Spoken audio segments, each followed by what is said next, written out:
Seven करें तो यह संभव है कि हम इस बीमारी से छुटकारा पा सकें। वास्तव में यह जो बीमारी है कोरोना, तो इस बीमारी में हमें अपने इम्यूनिटी को, प्रतिरोधक क्षमता को मजबूत बनाने की आवश्यकता है। बुखार या कफ या और भी इसके जितने सारे सिम्टम्स हैं, उन पर हम काबू पा सकते हैं अगर हम अपने प्रतिरोधक क्षमता को मजबूत कर लें। और इसके लिए आयुर्वेद में ऐसे बहुत सारे उपचार हैं जिससे हम अपनी प्रतिरोधक क्षमता को मजबूत कर सकते हैं। हमारे देश में बहुत ऐसे राज्य हैं जहां आयुर्वेद की दवाओं के माध्यम से एसिम्प्टोमेटिक पेशेंट को कोरोना से मुक्ति दिलाई जा सकी है। हमारे देश में केरल में बहुत लोग इससे लाभान्वित हुए हैं। गोवा में, गुजरात में भी ऐसे बहुत लोग हैं जिन लोगों में कोरोना के लक्षण पाए गए और प्रारंभिक अवस्था में आयुर्वेद के माध्यम से उन्हें ठीक किया जा सका है। हमारे प्रधानमंत्री ने भी मन की बात में या अनेक अवसरों पर उन्होंने आयुर्वेद को अपनाने और इसे विकसित करने की आवश्यकता पर बल दिया है।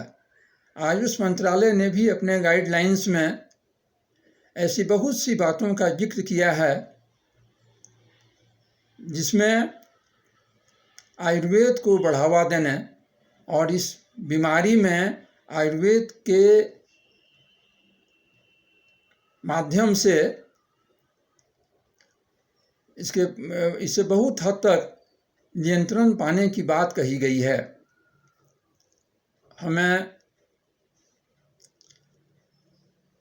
प्रतिदिन काढ़ा का सेवन करना चाहिए। उसमें तुलसी का पत्ता,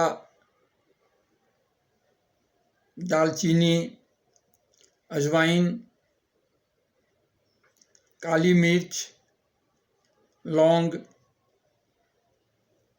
हल्दी इत्यादि का अधिक से अधिक सेवन करना चाहिए। इसके साथ ही जो ऐसे बहुत सारे पौधे हैं जैसे गिलोई है, एलोवेरा है, इन सबों के रस का भी सेवन करने से हम अपनी प्रतिरोधक क्षमता को मजबूत कर सकते हैं और इस बीमारी को बहुत हद तक काबू में ला सकते हैं। साथ ही साथ आयुर्वेद में प्राणायाम की आवश्यकता पर भी बल दिया है। यह आवश्यक है कि हम प्रतिदिन मेडिटेशन, प्राणायाम, योगासन कम से कम आधा घंटा तक अवश्य करें।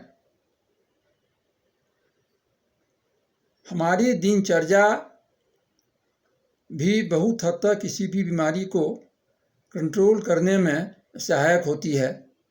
इसलिए आयुर्वेद में इन बातों का भी जिक्र किया गया है।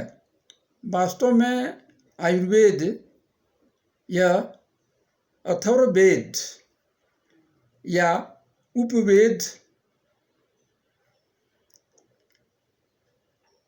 है और हमें इसके महत्व को समझकर इसके अधिक से अधिक प्रचार प्रसार करने की आवश्यकता है। हम मेडिसिनल प्लांट्स, जिन बातों का जिक्र मैंने पहले किया है, उन चीज़ों का हम सेवन करें। हम प्रतिदिन तुलसी, गिलोई, एलोवेरा, दालचीनी वगैरह का इस्तेमाल करें। दूध में हल्दी का सेवन करना उपयुक्त होगा। साथ ही साथ गर्म पानी का सेवन भी इस बीमारी में लाभ पहुंचाता है। इन सारी बातों का जिक्र आयुर्वेद में किया गया है।